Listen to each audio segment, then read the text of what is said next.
So this was my first time overeating on my brakes. I had 78,000 pounds gross, and I was in Tennessee coming down them hills, those mountains I should say. So what I had to do, see I'm smoking there on the on the drives. So what I had to do, I had to pull over to the side and have my brakes cool before I proceed to drive. Yeah. Blessings we are reaping, we coursing on full. Oh, in a rise and boast. What's up, YouTube? What's up? What's up? What's up? Y'all know it's your boy here, Boss Life, your trucker. As y'all can see the title of the video, guys, I'm no longer doing training. It's just a bunch of stuff that I'm gonna go through right now. But I've been missing for a while, MIA. But I'm back, still driving. You know what I mean? Still gotta give God thanks. Today is what, Monday?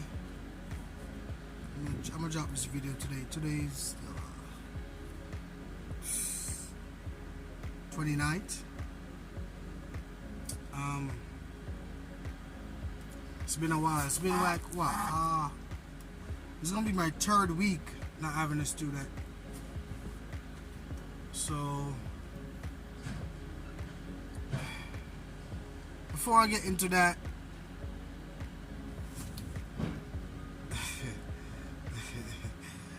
my leasing is getting a little bit better. So that's good.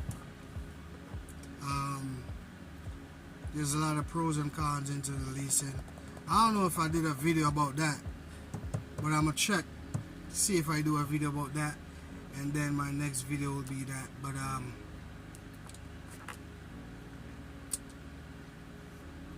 trainees, let me get into that.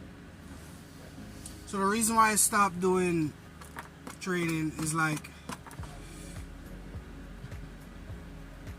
the pros. Let me get to the pros. The pros are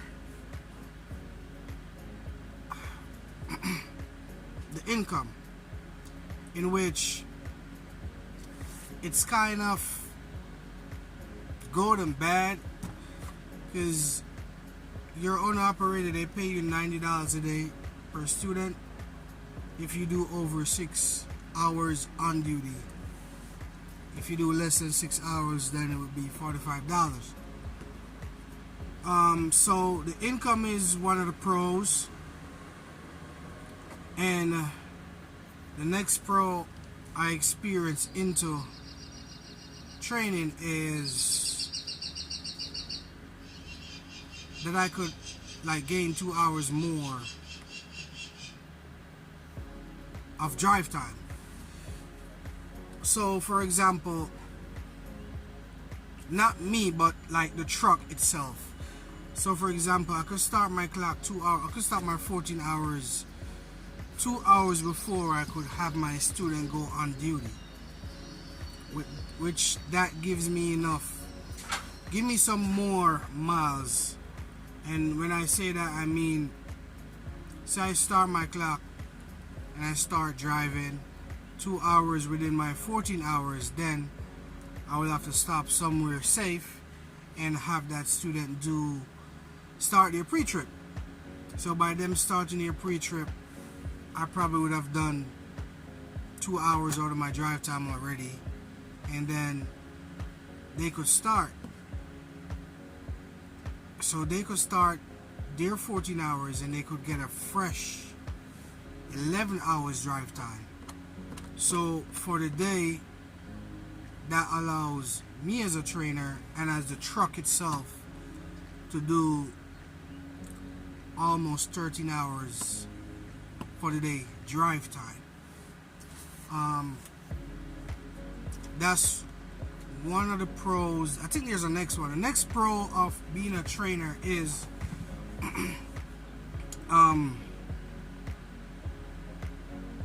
if you have less hours than your student, say for example, I start today, I'll be running my clock, be running my 70, and I pick up a student on Wednesday, which I would have like probably 3 days already in my 70, and that student hops in the truck, they got a fresh 70, right? They could burn their 70 out even if my 70s is completed. I could still go on duty, go on observation. I could still do customer check-in. I could still do everything except driving. So I could still be on duty even though my 70s is done. So that's one of the advantages of being a trainer. To be honest, I don't see no more.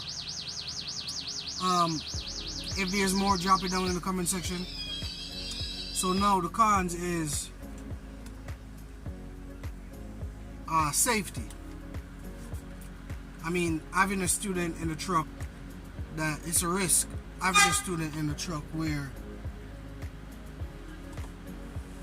you're just learning how to drive, and you're driving a truck 80,000 pounds, and you have them behind the wheels. You know, you're risking your life there.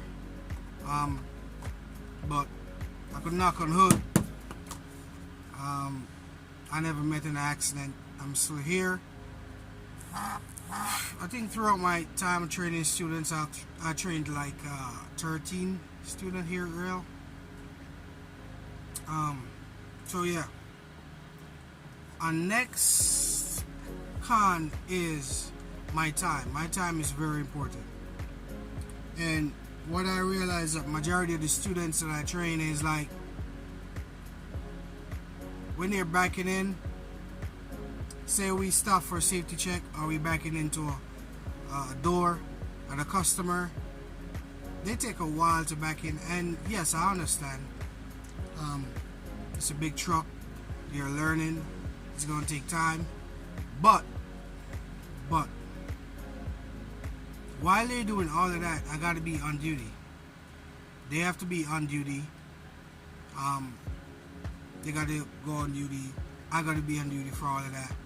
And if they're going to take 30 minutes, 45 minutes to back in a door or back into a parking spot, that's 40 minutes, 30 minutes of my time is wasted. And at times,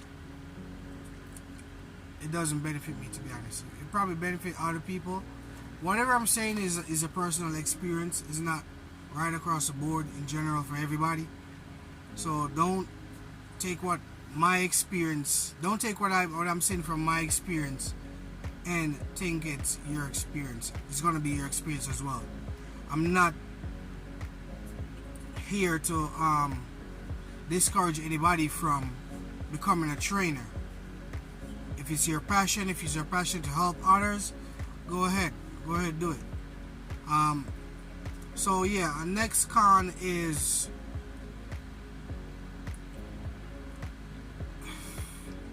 maneuvering through small towns,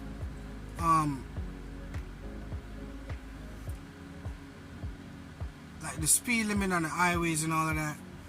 Majority of highways, I could do, the speed limit is like 70, right? This truck is governed at 75 because it's a lease truck.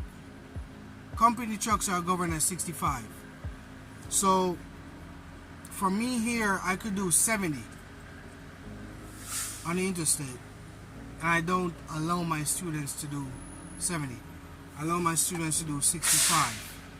So that's one of the reasons, well, that's one of the cons as well, where I could get to my destination on time if I'm running late.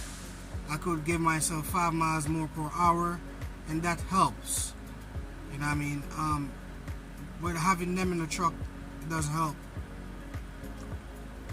One other con is my mental. You know what I mean? I don't like to be, because this truck is small. I don't want to be in this truck and being uncomfortable in this truck. here, and it's like people come in this truck here with attitude. You know, their lifestyle probably doesn't match with my lifestyle. I shower every day. You know, one of my videos I speak about that. And you know, students will come in a truck where they're not used to showering every day, and they're not used to taking care of their personal hygiene, like brushing their teeth and, you know, taking care of themselves. This is a small truck here, and I don't feel like I should be. I don't get paid enough to smell anybody. You know what I mean? So that's one of my big reasons. It's like having someone in the truck here irritating me and having an attitude. I'm not with that no more. So I'm done with that. I could do all that by myself. I could deliver my loads by myself, be on time by myself, and you know, at the end of the day, all those hours that I've been wasting, because it adds up. You got to do a safety check like every 3 hours, and if they take 20-30 minutes to park the truck in every 3 hours, do the math. That's like probably 2 hours out of my 70 right there. And I don't think it's benefiting me. I mean, as I said, my experience may not be your experience, so don't let me discourage you from doing training if you're thinking about doing it. If you're in it for the money, you could do it. If you're a driver that doesn't go hard, you could do it. But right now, it's just not for me. I told my last fleet manager that I don't want to do training no more. He should send a message to Cheryl, because she's the person that controls like dispatch the trainees into the trucks. So I'm not sure if she got the message. Hopefully she got it. And don't call me with an expectation of me doing training. I'm done with that. Speaking about fleet manager, our fleet manager got fired. It was a cool guy. He joined the team in January, I think, and he's a cool guy. He communicates well. Whatever our requests, like ETA or favor or whatever it is, he's always there. He's a good guy.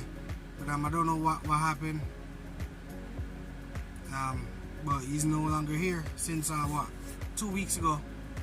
He's no longer here, so it is what it is. My new fleet manager is cool. I met him last Friday. I was at the terminal. I got some fuel, so I pulled up inside. I pulled up at the gate, and the gate opened. He was walking by. I didn't know it was my manager. And when I went inside, and I was speaking to one of the fleet managers, and it was like, "Hey, is not your fleet manager there?" I was like, "Who? Is that XYZ?" And he said, "Yeah, that's him right there." I was like, "Oh crap, I didn't know that." And you know, so I actually put the name to a face, so I could know who I'm speaking to whenever I'm speaking on the phone. But he's a cool guy so far. Let's see what he could bring to the table regarding to helping me here to be successful at Roehl. I have a lot to talk about, but I'm gonna just leave this video here. I'm not gonna stretch this video anymore. So that's it for students. No more training. I could do this by myself. Good luck to all my students. The last student I had, I only had it for 5 days. It was good. But the student before her, I had to kick her out the truck. And it's because of the attitude. The same thing I was telling you guys about attitude. Like, you know, they don't want to take constructive criticism, and I'm not with that. They want to give me an attitude. They're here to learn, and they want to come in this truck and do their own shit. I'm not with that. So I'm not gonna go back and forth with nobody. You know what I mean? So that's it. I'm done. I'll try to drop more videos, guys. I'm gonna try to drop 1 or 2 more videos for this week and keep it consistent. But in the meantime, as I said, please like, share, subscribe to my channel, Boss Life Your Trucker. I'm out.